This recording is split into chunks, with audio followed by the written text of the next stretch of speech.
Hello, this is Chef John from foodwishes.com, and as promised, I'm going to show you how to make your own cheese. That's right, we're going to make fresh, some people call it farmer's cheese, fromage blanc, just fresh white cheese. It's good, is what I call it.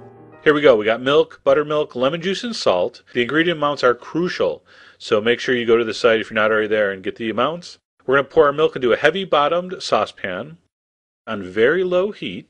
All right, now you want to stir it, not constantly, but you want to stir it pretty regularly so it doesn't get a skin or the bottom doesn't burn. And we're going to slowly bring that up to 175 degrees. Now, you know you're getting close. You'll see steam. You'll see little bubbles on the side of the pan. The safest way is to use one of these thermometers and go up to about 175, and then you know you're right. Man, I need to moisturize.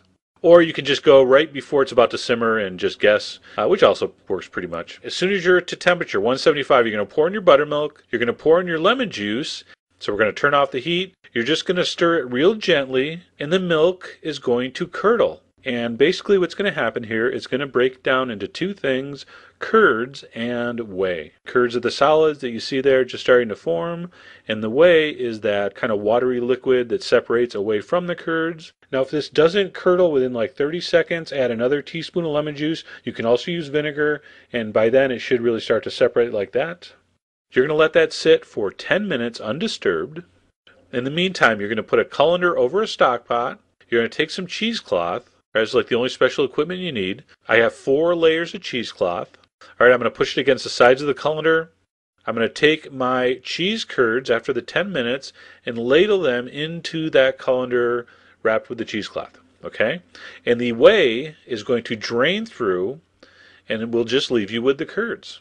All right, so we're going to leave it in the colander for 5 minutes to drain. All right, now I'm going to gather that up.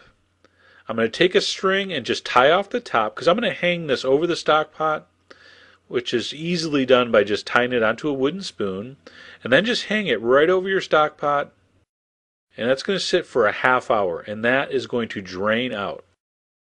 All right, so a half hour later, you snip off the top with scissors, and you unwrap it, and that is cheese. Believe it or not, that's cheese. Look at those sexy cheesecloth marks. Cheesecloth is like the fishnet stocking of kitchen equipment. All right, I'm going to take my salt. If it's not salted, it's going to be flat. All right, I'm going to mix the salt in.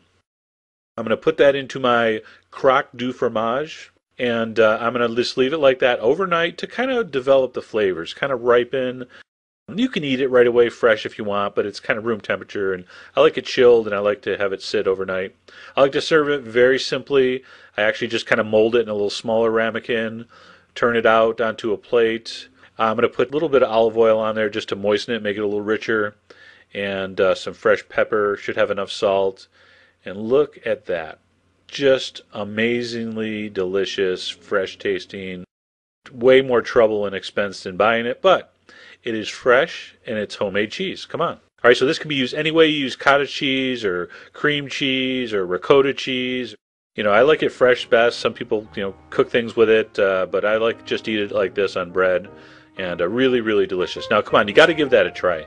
You don't want to be on your deathbed and your last words are, "I never made cheese." What did he say? "I never made," and then you trail off and they never know what you meant. So anyway, make some cheese, milk, buttermilk, salt, lemon, you're good to go. Anyway, I really hope you give that a try. Check out the site for the exact ingredient amounts, just really critical. And as always, enjoy your cheese.